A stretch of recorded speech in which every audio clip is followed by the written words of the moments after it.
Erica Sandvig, the Director of Production at Victory Gardens Theater, making homemade pesto. This is a basil pesto. One of the things that's really fantastic about pesto is it's a very versatile thing. Almost everything in this recipe you can swap out for something else. So we are doing a basil pesto because I'm obsessed with basil, but you can do cilantro, you can do parsley, you can do watercress, any leafy green you can make a pesto out of. We've got our basil, we have the nuts. I'm using almonds. The traditional nuts used in a basil pesto is pine nut, but I had a very unfortunate experience with some expired pine nuts years ago, so I'm using almonds.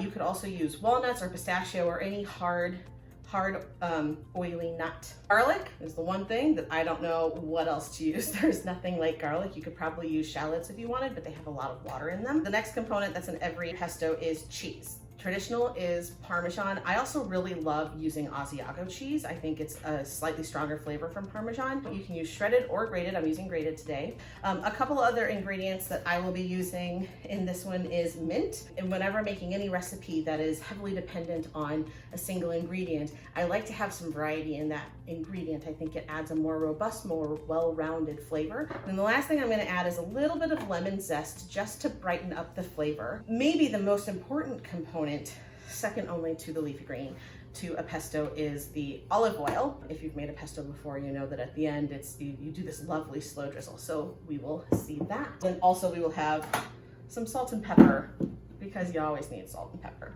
So to get started, we're going to do 2 cups of packed basil right into the food processor. I'm going to start with 2 cloves of garlic. Actually, I'm going to throw in a 3rd clove for this one because I think I've got a lot of basil here. We're going to do 2 to 3 tablespoons of toasted nuts. Toss those in there. I've got 2 tablespoons about of mint leaves, a teaspoon of lemon zest, and 6 tablespoons of Parmesan cheese. I'm going to add a generous amount of salt. I'm going to grind in some pepper, so you might want to mute this. All right, I'm going to put my food processor on.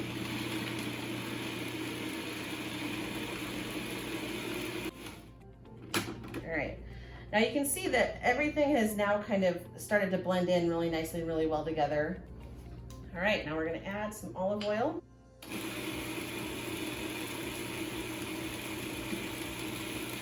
All right, so you can see its texture starting to change. You can see it changing right now. That's good.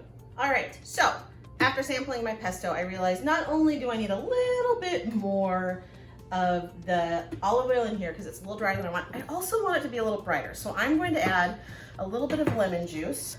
I'm just gonna gouge out some lemon seeds. Put it somewhere between a teaspoon and a tablespoon of lemon juice. I don't want it to be too lemony. I'm gonna do that. I'm gonna turn it on. I'm gonna add some more olive oil. Yes, look at that beautiful pesto. Hope this taught you a little bit of something and excited you maybe for something in your garden or your kitchen. I hope you and yours are doing well, and I look forward to seeing you again at Victory Gardens Theater very soon.